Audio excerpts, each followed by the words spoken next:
Hello and welcome to a brand new game in EU4. I am so excited for this, I can't even tell you. We're playing MEIOU in Texas 2.0, or MEIOU, meow, mayonnaise. Yeah, it came out today, and so of course we're doing a campaign on it. I cancelled my Japan game so I could fit this in, and yeah. We're going to be playing as the Teutonic Order, and yeah, there's so much different, guys. It is huge the amount of work that's been put into this. So just to go through a couple of the changes, God. Let's open our capital, right? So nothing looks massively different right now. However, let's hover over our development. Rural population, what's that? Well, we've got rid of development and we've replaced it with pops. Like, not Vicky 2 levels of pops, not that kind, but like, it's population. It's pops. It's amazing. I've been wanting this in EU4 forever. So yeah, we've got rural population, basically people who farm the land, that kind of thing. We've got urban population, they live in the cities, they make your urban goods and all that. And then we have our upper class, which is like the students and bureaucrats and all that kind of stuff. So yeah, if we open our province interaction button, which is totally new. It's funny, this button is a hack, it's a workaround. It's basically the improved development button for military or something, and when you click it, it adds a pop and then immediately takes it away before you see it. It's just been moved over. So if we look at our examine province data, look at the population data. Shit. Okay, well this is one thing that I need to probably talk about. A lot of the things in the mod don't appear at start date. So for instance, every single province in the game, it has an estate. It doesn't matter if it is your capital, it doesn't matter if it is in a territory. Every province has an estate. And the way you see how much you as the state control is the autonomy in the state. However, it's dynamic, which is huge. So, say Danzig. Say I have built up the city, well, there's actually quite a lot already in the city. Say I've built up the city, and the Buers, or the Burghers, or however you want to say it, they're in control. At the moment they're not, and I'll go over that in a second. They're in control. Say the Poles get all uppity and they come in and they siege down Danzig. They'll kill a lot of the civilians if they're on like a high looting setting. They'll kill a lot of civilians, they'll destroy a lot of buildings. Say they destroy enough so that there's not a whole lot of urban population left. And there's still quite a lot of rural population, because when an army comes in and sacks a city, the guys in the fields, they're not really affected in the way that they're like not being killed. So the rural population would be much higher. If that happens, maybe the greater nobles will take over instead. Now at the moment none of these provinces have an estate in them. And that is because, like I said, it's dynamic. At the start of the game, none of them have it, because the game will go through every single province in the game and dynamically decide which estate is best suited for these provinces. So, if it were me, this is definitely a Greater Nobles province, Ostprussen, because there's a huge amount of rural population, huge being quite relative, and not a lot of urban. There is some upper class. So there's a chance that the Burghers are going to take it, but I'm not sure. Similarly, that's a Greater Noble province, so is that. Danzig probably could be a Burghers because there's not a whole lot of rural. But like I say, we'll wait and see. The game will chug for about a year or so, while all these calculations are being done on every single province in the game. Like, we have only like a single or two or three modifiers here. This is going to get filled up. Like, I'm not even joking, you're going to have modifiers going down to here. But yeah, let's see, what else to talk about? Trade goods. So, vanilla EU4, every province has a trade good. We can check that with the trade good modifier, modifier? Map mode, yeah. These are the trade goods. We've got Mazurai making lumber, we got wheat, we got, the fuck is this? Gemstones? That's cool. Cattle, we got wine or berries or something, yeah, wine. Got some mines and all that sort of shit too. But those are mined by like rural pops. What if you have quite a lot of urban population? What do they make? Well, we can see in Danzig, we're making cloth. And you can make things like cloth, paper, glassware, not silver, jewelry maybe, I'm not sure, we'll find out. But there's a huge amount of rural trade goods as well as urban trade goods, and every province will have both if their urban center is big enough to support it, that is. The third type of trade good is mined, which is what we see in Ostpreußen. This will be a mined trade good. But yeah, let's unpause the game and we'll keep talking while the game chugs through the first year or so. Let's leave that to the side just a moment. Because of this chugging nature, we're not allowed to declare war for a year, so there's that. Okay, welcome to MEIOU and Taxes 2.0. Fuck yes, I've been waiting so long for this. MEIOU and Taxes 2.0 is a EU4 total conversion mod brought to you by Gigao, Demian, Sunwoo, Malorn, Mizael, and the whole M&T team. Thanks for downloading our mod. Well, thank you for fucking making it. I've been waiting so long. I can't stress that enough. I really can't. Whether you played the mod before or totally new, we really hope you enjoy your experience. M&T 2.0 contains myriads of new provinces compared to previous versions, as well as tons of new countries compared to vanilla. The game has been radically reworked from the ground up with the introduction of the population system, which replaces the vanilla development system. Tell me more, please. Alright, so as I said, we're playing as the Teutonic Order, so we are a monastic order. At some point we can become a theocracy, but we need admin 7 and some admin points and all that sort of shit, so we'll go over this in a bit as well. Let's just... What do we want here? Prestige. Polls to opinion of us will go up. Yeah. Gain some ducats.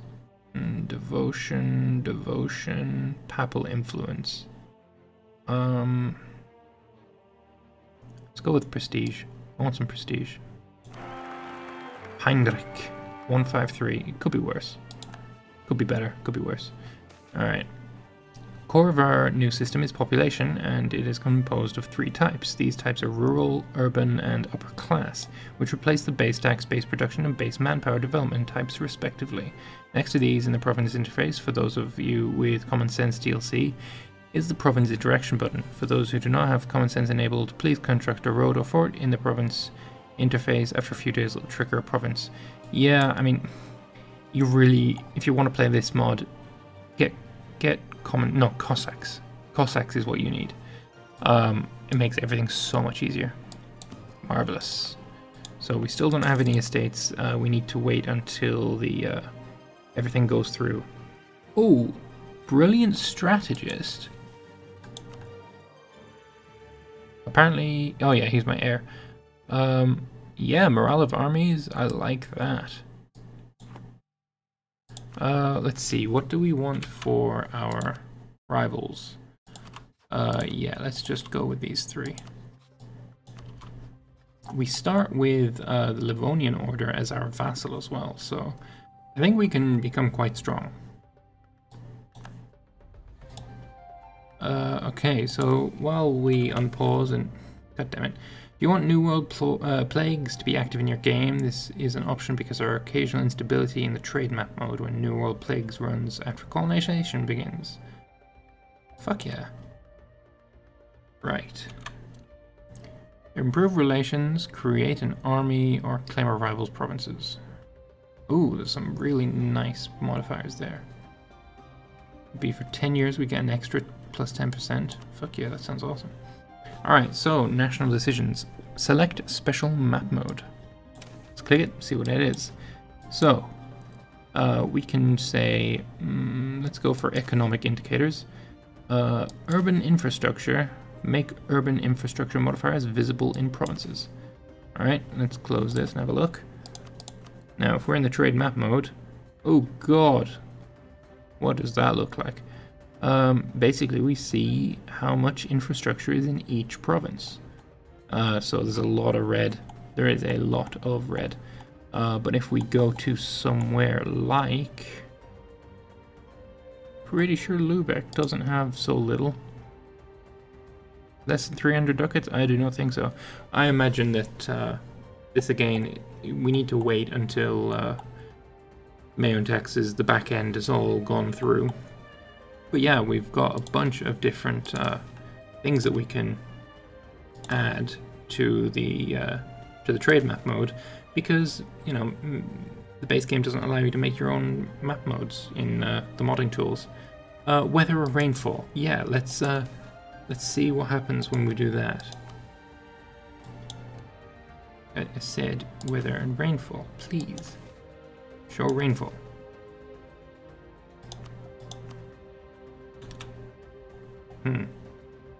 Like I said, as soon as the back end runs, I think it'll work.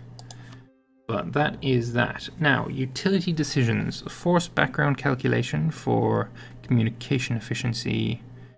Okay, show communication efficiency on the trade map mode. Okay, Germanize our cities' names. Okay, Missouri renamed to Masuren, Galindia renamed to Galinden, Marienburg renamed to Elbing. Nah, we're not doing that. I like the name Marienburg.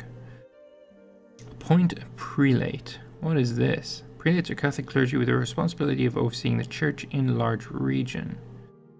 Alright, what do I get? Fuck, what are the downsides? I don't see any downsides. Catholic faith. Until it was supplanted by nationalism in the 19th century, religion was the driving force of the world. Although nation-states formed in this era, the roots of nationalism were usually found in religion. Even a small heresy could spill over into a revolution unless contained and corrected. But worse was to rule over heathens who rejected the true faith entirely. Such infidels were untrustworthy at best, openly treacherous at worst. Glory and honor came to those who could convert such people to the one true faith. Alright, this is just news things from religion, so I'll take important news only. Right, appoint a prelate. That actually seems like a great idea. Send missionaries to our neighbors. Lose ducats and admin power, but I think we could convert provinces of our friends. That's kind of awesome, you know? Pursue religious tolerance. That doesn't seem like something we really want yet. We'll look into it. And show religious options, yes or no. Okay, I'm gonna just appoint a prelate straight away. Plentiful manpower. So this is one of the triggered modifiers. So if we go into our triggered modifiers, there it is. Plentiful manpower happens when your manpower level is at least 80%. We get production efficiency and morale of armies. We're gonna get so many boosts to our morale, holy fuck. And manpower recovery speed goes down. That's kind of awesome. It makes perfect sense. Holy Land, what's that? Al-Quds owned. That's Jerusalem, I think. End of the Crusades. Neighboring country is at peace with all religious enemies. Okay. Order _ war _ same. Okay. Fair enough. Kamen has joined a trade league led by Lübeck. I don't care. Why does it say damnation? Let's see. Has our provinces got... Oh, we have estates, so let's talk about them. So, as I said, every province has an estate. We go to Danzig. I was right, it did go to the burghers, and we have a lot more little widgets here. Although I still think that's wrong. There's so much more urban infrastructure here than 300 ducats. So yes, the burghers, what do they do? If we go into our estates thingamabob here, it's still not fully rendered everything, because it's saying they have 0 influence, and that's definitely not true. Let's go into our interactions. We can assess the estate's power. They have a treasury of their own. They have an income of their own.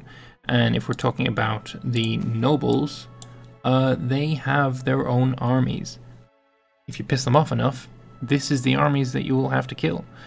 If you're at war, say Poland attacked me, I could go to my greater nobles and I could say demand, oh, it's not, the button isn't here at the moment, but it would be defensive war support or something like that. And I could request that I use those armies. Once I am finished with my war, those armies, assuming they're still alive, will go back to the estate. It's such a good system. It is amazing. Every estate has their own privileges, and you do not want your estates to have privileges. And I mean, in certain circumstances, I can see why you would, but in general, no. So, burgher privileges, they have, what, 5 privileges here? And, yeah, minus 25% production efficiency in every province owned by the state, plus 20 tax, but again, minus 50 local production efficiency, trade efficiency, like, they're bad, and you want to get rid of them. Each of these also increases your corruption, and corruption, it's not something you're ever going to keep at 0, ever. It goes, every privilege that your estates have, it'll go up because of that, and it'll reach an equilibrium. It's not a zero-sum game. You're going to get to a point, say this, say the burghers are giving me plus 0.7 a month. As my corruption rises, that 0.7 is going to go down and down and down until it gets 0, and then you've hit an equilibrium. You want to take privileges away from the burghers or the greater nobles or lesser nobles, so that equilibrium point goes towards 0, but you're never going to reach it. Alright, exit that, keep playing, let's go. Oh, we have a merchant that isn't active. Just collect here. Give me some money while we wait. We'll go select the map mode thing. I want to get rid of all of them. Good. It's still not leaving. Like I said, there's a lot of things are working on the back end right now. So we have a lot of seafaring cocks. Create an army for our nation. I did not know we were building an army. Morale of armies plus 10%. Our army is pretty fucking strong, I'm not gonna lie. Alright, well, let's get everyone in the same place.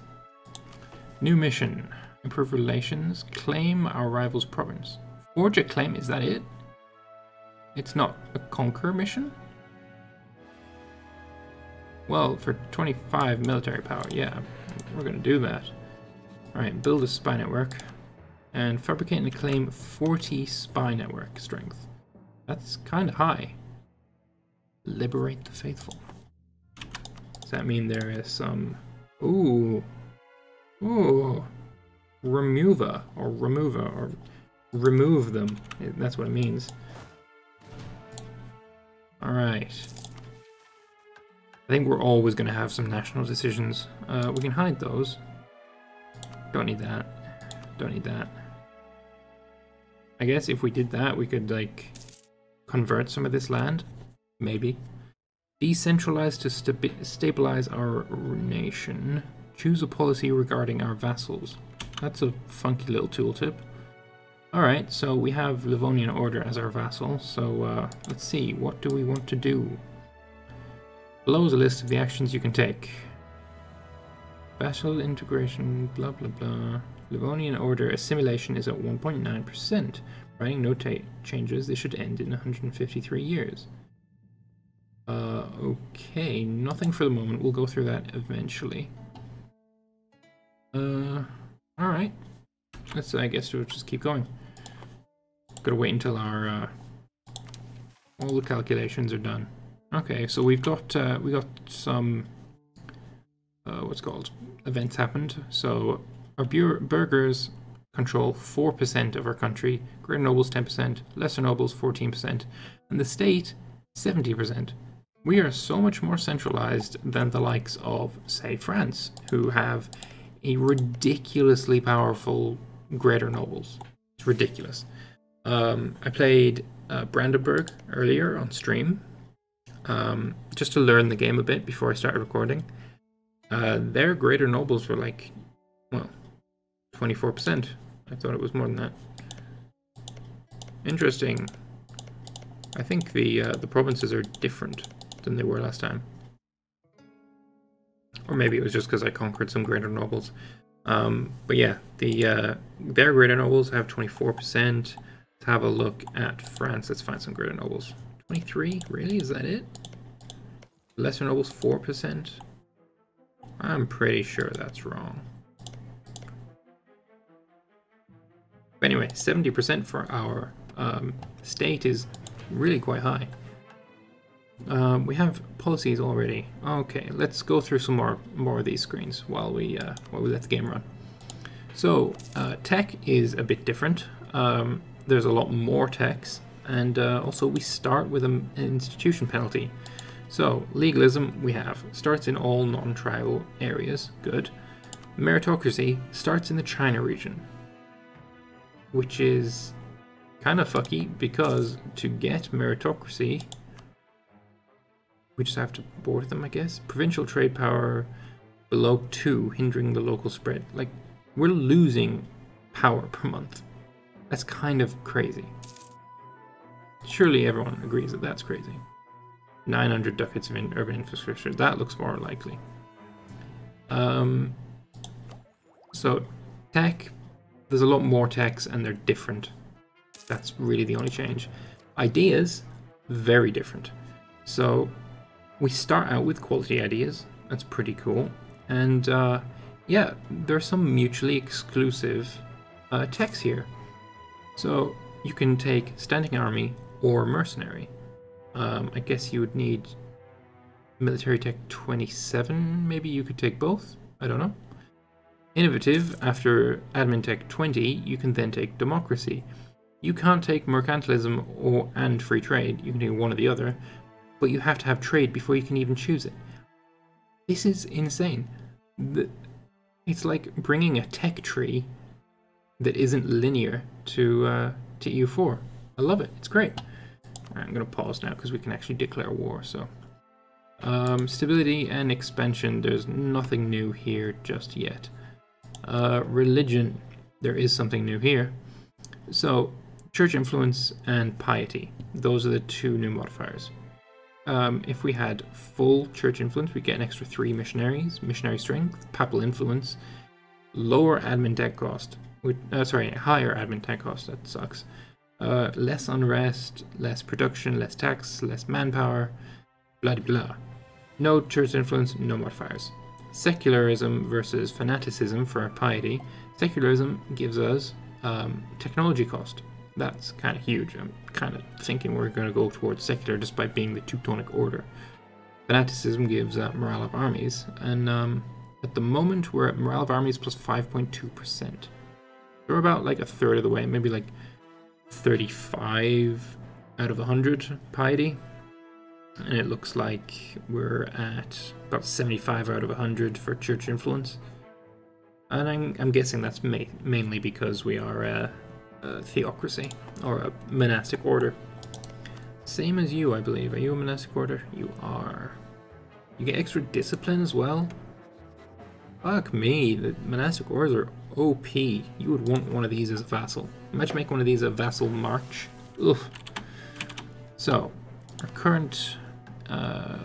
we want to claim province from Lithuania. I can't believe it. We are a minute into the episode. Sorry, not a minute. A year into the episode. And I have to take a break. So yeah, I know we haven't done much, but we've talked a lot about what's in this mod, and to be honest, there's so much more. There is so much more. But we'll get to that in the next episode. I want to thank you all very much for watching, and I hope you are excited as I am for this. This is my wet dream. I am so pumped. I'll see you next time, guys. Bye-bye.